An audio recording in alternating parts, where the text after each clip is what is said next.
ನಮಸ್ಕಾರ ಪ್ರೀತಿಯ ವೀಕ್ಷಕರಿಗಳಿಗೂ ನಮಸ್ಕಾರ. ಎಲ್ಲರೂ ಹೇಗಿದ್ದೀರಾ? ಚೆನ್ನಾಗಿದ್ದೀರಾ? ಬಾಳಲಿ ವ್ಯವಸಾಯ, ಬಾಳಲಿ ಆಡಳಿತ ವ್ಯವಸ್ಥೆ, ಪ್ರಪಂಚದಲ್ಲಿರುವ ಎಲ್ಲರ ಮುಖಗಳಲ್ಲೂ ಬೀರಲಿ ನಗುಮುಖ.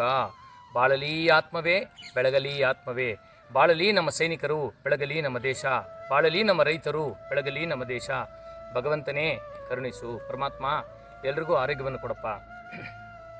ಇವತ್ತು ಎಲ್ಲಿ ನೋಡಿದ್ರು ನಿಮ್ಗೆ ಏನು ಹೇಳ್ತಾ ಇರ್ತಾರೆ, ನೀವು ಪ್ರಾಣಾಯಾಮ ಮಾಡಿ, ವ್ಯಾಯಾಮ ಮಾಡಿ ಅಂತ ಹೇಳ್ತಾ ಇರ್ತಾರಲ್ವ. ಸೊ ಈ ಪ್ರಾಣಾಯಾಮ ಒಂದೊಂದು ರೀತಿಯಲ್ಲಿ ಒಂದೊಂದು ಥರ ಇರ್ತಾರೆ. ಕೆಲವು ಕಡೆ ಅನುಲೋಮ ವಿಲೋಮ ಅಂತಾರೆ, ಕೆಲವು ಕಡೆ ನಾಡಿ ಶೋಧ ಪ್ರಾಣಾಯಾಮ ಅಂತಾರೆ. ಸೊ ಯಾವುದೋ ಒಂದು ಶ್ವಾಸಕೋಶ ಶ್ವಾಸನಾಳಕ್ಕೆ ತಕ್ಕಂಗೆ ಒಂದು ವ್ಯಾಯಾಮ ಮಾಡ್ತಾಯಿದ್ರೆ ಯಾವುದೇ ವೈರಸ್ ಆಗಿ ಒಳಗಡೆ ಬರಲ್ಲ. ಇದು ನಿಜ. ಸೊ ಮಾಡ್ಕೊಳ್ತಾ ಹೋಗಿ ರೆಗ್ಯುಲರ್ ಯಾರಿಗಾನ ತಿಳಿಸ್ಕೊಡಿ ಮಾಡೋದಾದರೆ. ಇವತ್ತು ಒಂದು ಪುಟಾಣಿ ಮಕ್ಕಳಿಗಾಗಿ 1.5 ವರ್ಷ, 2 ವರ್ಷ, 2.5 ವರ್ಷ, 3 ವರ್ಷ, 4 ವರ್ಷ, 5 ವರ್ಷ ಅವ್ರಿಗೆ ಕಫ ತುಂಬ ಸೇರಿಕೊಂಡಿರುತ್ತೆ. ಆ ಕಫದಿಂದ ಜ್ವರನೂ ಬಂದಿರುತ್ತೆ. ನಾವು ಏನೇನೋ ಇಂಜೆಕ್ಷನ್ ಕೊಡ್ತೀವಿ, ಮಾತ್ರೆಗಳು ಕೊಡ್ತೀವಿ, ಹೋಗಲ್ಲ. 3 ದಿನ ಇರುತ್ತೆ, 4ನೇ ದಿನ ಪುನಃ ಜ್ವರ ಬರುತ್ತೆ. ಹೋಗುತ್ತೆ ಬರುತ್ತೆ ಬಿಕಾಸ್ ಆಫ್ ಆ ಕಫ. ಆ ಕಫನ ಹೊರಗಡೆ ತೆಗೆದುಬಿಟ್ರೆ ಅರ್ಧ ಮಕ್ಕಳಿಗೆ ಏನಾಗುತ್ತೆ ಅಂದರೆ ಜ್ವರ ಹೋಗುತ್ತೆ. ಇದನ್ನು ಮಾಡಿ ನೋಡಿ. ಯಾಕಂದರೆ ನಾವು ಮಾಡಿ ಅನುಭವ ತೊಗೊಂಡು ನಿಮ್ಗೆ ನಾವು ಹೇಳ್ತಾ ಇರೋದು. ಈ ಕಫನ ತೆಗೆಯೋ ವಿಧಾನ ಯಾವುದು ಗೊತ್ತಾ?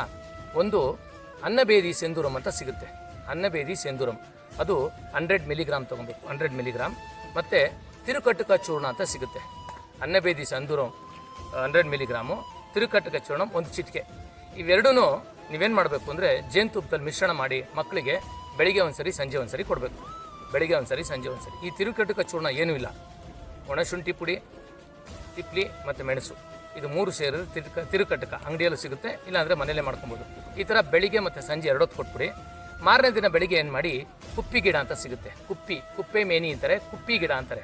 ಆ ಕುಪ್ಪಿ ಗಿಡ ತೊಗೊಂಬಂದು ಚೆನ್ನಾಗಿ ತೊಳೆದ್ಬಿಟ್ಟು ಮಿಕ್ಸಿಗೆ ಹಾಕಿ ರುಬ್ಬಿಟ್ಟು ಅದ್ರಲ್ಲಿ ರಸ ಹಿಂಡ್ಬಿಟ್ಟು ಒಂದು ಒಳ್ಳೆ ರಸ, ಸ್ವಲ್ಪ ಉಪ್ಪು. ಯಾವ ಉಪ್ಪು ಅಂದರೆ ನಮ್ಮ ಇದು ಸೈಂಧ ಲವಣ ಇರ್ಬೋದು ಅಥವಾ ಕಲ್ಲುಪ್ಪು, 1-2 ಚಿಟಿಕೆ ಹಾಕ್ಬಿಟ್ಟು ಮಗುಗೆ ಬೆಳಿಗ್ಗೆನೇ ಕುಡಿಸ್ಬಿಡಿ.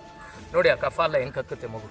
ಬೇದಿಯಲ್ಲಿ ಬಂದ್ಬಿಡ್ಬೇಕು, ಇದ್ರಲ್ಲಿ ಬಂದ್ಬಿಡು. ಈ ಥರ ಮಾಡಿ ನೋಡಿ. 100% ಕಫ ಅನ್ನೋದಿರಲ್ಲ, ಮಗುಗೆ ಜ್ವರನೂ ಬರಲ್ಲ. ಯಾಕಂದರೆ ನಾವು ಮಾಡಿ ಅನುಭವ ತೊಗೊಂಡು ನಮ್ಮ ಅನುಭವನ ನಿಮ್ಮ ಜೊತೆ ಹಂಚ್ಕೊಳ್ತಾ ಇದ್ದೀವಿ. ಇದು 100% ಹೋಗುತ್ತೆ. ಈ ಥರ ಮಾಡಿ ನೋಡಿ. ಮಾತ್ರೆ, ಇನ್ಸುಲಿನು, ಇಂಜೆಕ್ಷನ್ ಕೊಡ್ತಾಯಿದ್ರೆ ಇದೆಲ್ಲ ಯಾವಾಗ ಇವತ್ತಿಲ್ಲ ನಾಳೆ ಅದು ತಿರ್ಗಾ ಎಫೆಕ್ಟ್ ಆಗುತ್ತೆ, ಸೈಡ್ ಎಫೆಕ್ಟ್ ಇದ್ದಿರುತ್ತೆ. ಈ ಥರ ಮಕ್ಳಿಗೆ ಮಾಡಿ ನೋಡಿ, ತುಂಬ ಒಳ್ಳೆ ಮದ್ದು. ಇದೇ ರೀತಿ ನಾಳೆ ಇನ್ನೊಂದು ಔಷಧಿ ತೊಗೊಂಡು ನಿಮ್ಮ ಮುಂದೆ ಬರ್ತೀನಿ. ಅಲ್ಲಿ ತನಕ ನೀವೆಲ್ಲ ಕಾಯ್ತಾ ಇರಬೇಕು. ನಮಸ್ಕಾರ, ಧನ್ಯವಾದಗಳು.